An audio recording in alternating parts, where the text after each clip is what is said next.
Yeah, playoffs coming up. Super excited.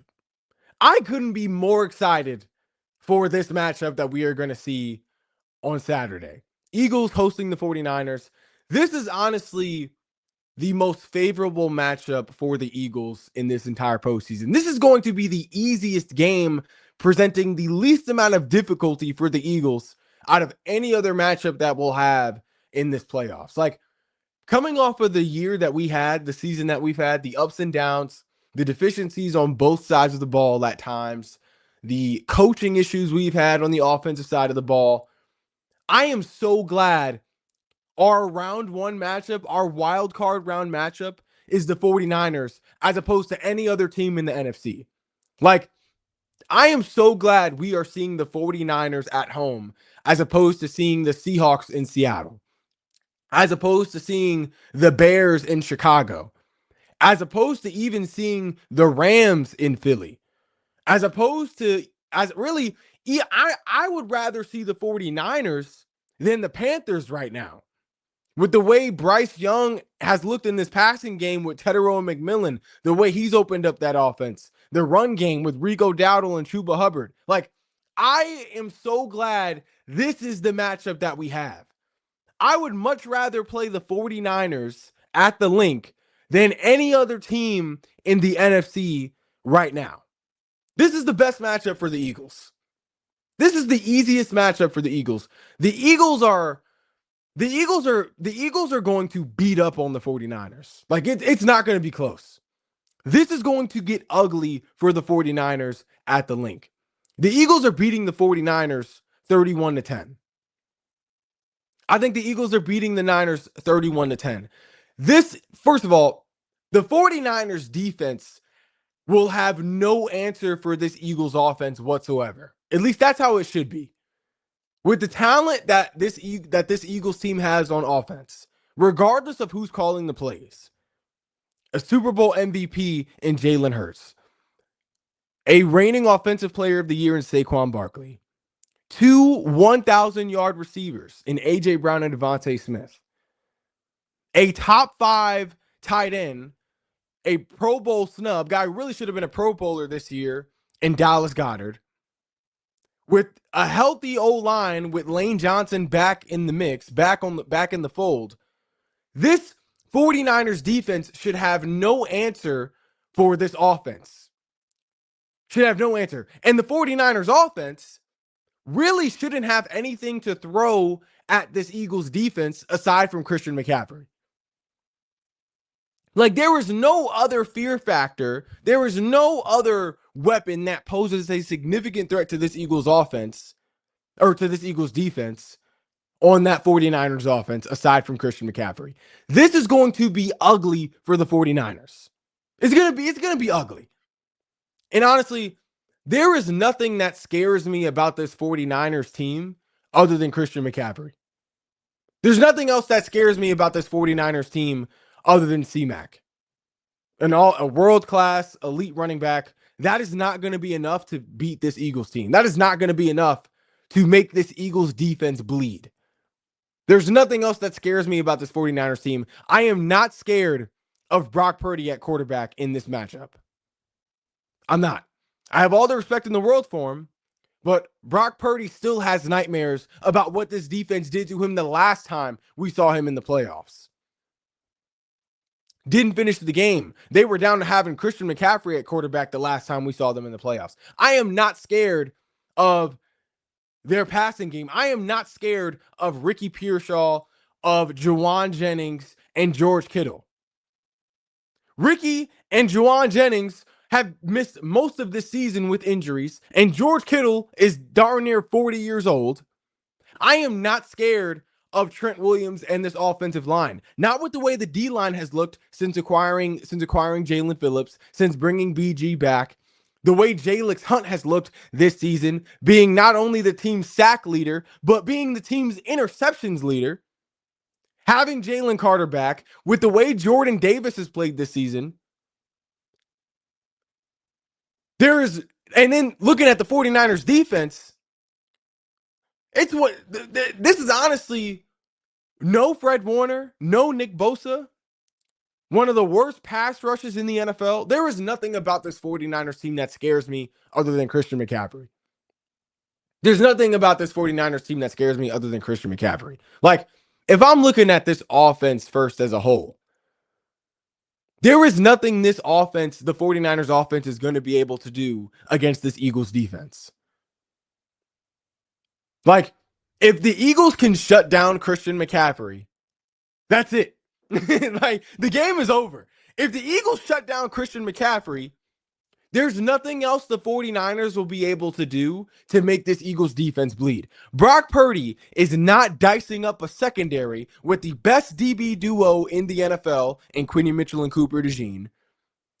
With Reed Blankenship, the way Adoree Jackson has even looked the second half of the season, there's no way Brock Purdy is dicing up that secondary with Ricky Pearsall, an injured Ricky Pearsall, and Jawan Jennings and George Kittle. He's not. He's not doing that. There's no way he's even really going to have time to get the ball out with the way our pass rush has looked. Jalen Phillips, Jalen Carter, Jordan Davis, Jalix Hunt, Brandon Graham in rotation, Nolan Smith against this 49ers O-line this year with a hurt Trent Williams. Brock Purdy isn't going to have time to get the ball out, let alone be able to dice up the secondary with who he has on offense. There's no way. Brock Purdy, I am not scared of Brock Purdy in terms of him being the reason that the 49ers beat us, that the 49ers offense hurts the Eagles defense. There's no way. There's no way. If the Eagles defense, if Vic Fangio can shut down Christian McCaffrey, the game is over. If Vic Fangio can schematically shut down Christian McCaffrey, the game is over. And I know that might be saying a lot or sound like I'm saying a lot just because of everything Christian McCaffrey does in the offense, because of his play style specifically, because he's not just a runner, he's also a receiver. But shutting Christian McCaffrey down should be something that this defense, with the mind of Vic Fangio, the talent that this unit has, it should be something that this unit is capable of. Like that shouldn't sound as crazy. That shouldn't be a crazy thing to say. The fact that the Eagles have the best linebacker core in the NFL, the fact that they have one of the best D lines, one of the most talented D lines in the NFL, the fact that the Eagles really have one of the better secondaries in the NFL, that shouldn't be crazy, me saying that this defense can shut down Christian McCaffrey. If the Eagles defense shuts down Christian McCaffrey, the game is over. And honestly, looking at this matchup between the Eagles and the 49ers, this is a matchup where our linebackers earn their money. This is a matchup where Zach Bond, Nakobe Dean, Jahad Campbell, this is the matchup where those guys earn their money. Because honestly, this linebacker core should honestly have no issue putting a cap on Christian McCaffrey.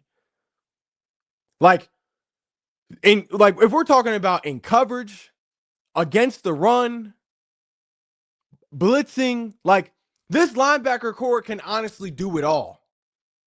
We've had moments this year where we have struggled against the run, yes, i.e. the Bears game, 100%. But all around, this linebacker core can just about do it all. This is the game where the linebackers earn their money. Being as talented as they are, as dominant as we have seen them play at different points in this season, this is the game where they earn their money. And this linebacker core, honestly, should make it a long night for Christian McCaffrey. Should make it a long night for Christian McCaffrey. And if this Eagles defense can shut down Christian McCaffrey, the game is over. It's over. Like, and honestly, I feel like if the Eagles somehow lose this game, it'll be because of Kevin Patullo. If the Eagles somehow lose this game, it'll be because Kevin Patullo was outcoached by Robert Saleh. Like, Robert Saleh may not have had a good run as a head coach, but Robert Saleh is one of the better defensive minds, really one of the best defensive minds in the NFL. One of the best defensive minds in the NFL. Even though, and like, even though clearly Kevin Patullo has a much better unit than what Robert Saleh has, we've seen Kevin Patullo be outcoached on several occasions. Like, that's been the theme of the offense this season, is Kevin Patullo being outcoached. It's looking like just underperforming as an offensive coordinator. Like, I wouldn't be surprised if Robert Saleh out schemes Kevin Patullo. I think, but that's the only way I could see the Eagles losing this game is if Robert Saleh just outthinks and outperforms and out coordinates Kevin Patullo on the offensive end. But I don't think it'll even get to that point because I think this Eagles offense just has too much talent and really too much playoff experience for that to matter. Like, I think at a certain point, the talent and playoff experience on this offense, I think, is going to overcome the coaching deficiency from Kevin Patullo. Like, I definitely think Robert Saleh is capable of outcoaching Kevin Patullo, but I just feel like this Eagles offense is just too all around complete. And the fact that they have championship DNA, that they've been there and won that already, I don't like it. Really, honestly, shouldn't even come down to Kevin Patullo having to outcoach Robert Saleh. It shouldn't even come down to that, especially with how depleted Robert Saleh's defense is. But that's the only way I could see the 49ers winning this matchup is if Robert Saleh vastly outcoaches Kevin Patullo. But on the other end, we know Vic Fangio is going to outcoach Kyle Shanahan. Like, this defense should be able to shut down Christian McCaffrey. And I think it's safe to say this Eagles defense is more talented than a 49ers offense right now. But Vic Fangio has already proven to be able to outthink Kyle Shanahan. Like, if there is anyone that gives Kyle Shanahan problems in the NFL, it's been Vic Fangio. Kyle Shanahan, Vic Fangio is honestly Kyle Shanahan's worst nightmare. Like, that is Vic Fangio is Kyle Shanahan's kryptonite. So not only does Vic Fangio has a track record of outcoaching Kyle Shanahan, in this specific matchup, he also has a vastly more talented unit than what Kyle Shanahan will have this weekend. So Vic Fangio, he has a better defensive line than the 49ers have an offensive line. I think Vic Fangio has a better linebacker core than what Kyle Shanahan has in the running back room in terms of depth and talent. Like, Christian McCaffrey is just one man. Like, Vic Fangio has several freaks of nature at the linebacker position. One of which is a defensive player of the year candidate. Another one was a defensive rookie of the year candidate. And another guy who really could have been a Pro Bowler this year if he played more games. Vic Fangio has a more talented secondary, has a better secondary than Kyle Shanahan has receivers. Like, this is honestly a no-brainer in terms of who wins this matchup between Vic Fangio and Kyle Shanahan. So not only does Vic Fangio have a more talented unit on defense than Kyle Shanahan has on offense, Vic Fangio has already proven that he can out-scheme and outthink Kyle Shanahan. Like, this is honestly going to get ugly for the 49ers on Saturday.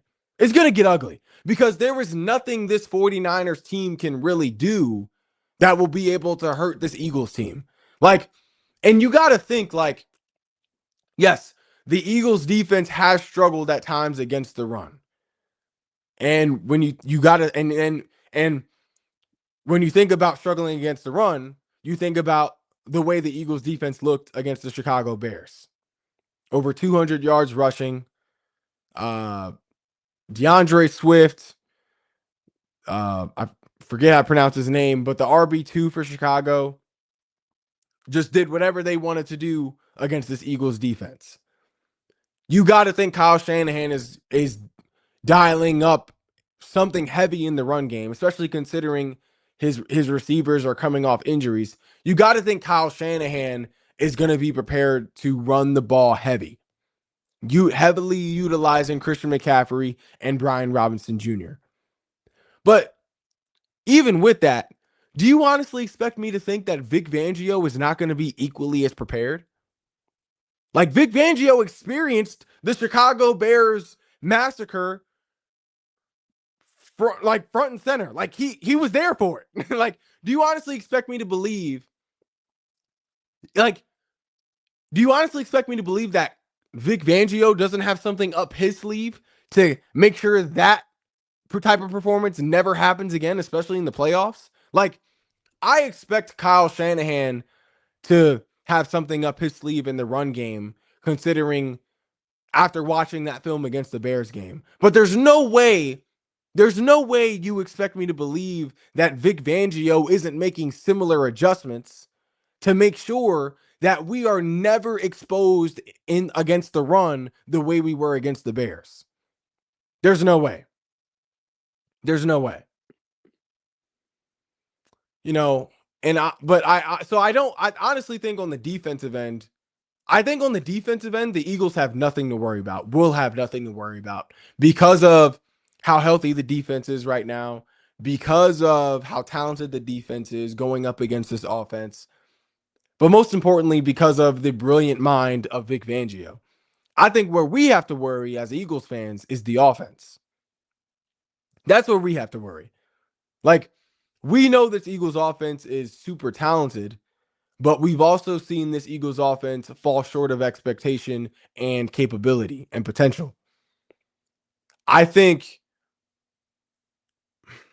if the Eagles offense cannot be in a position where they are relying on the defense to bail them out, just as we have had, which has really been the theme of this season, one of the themes of this season.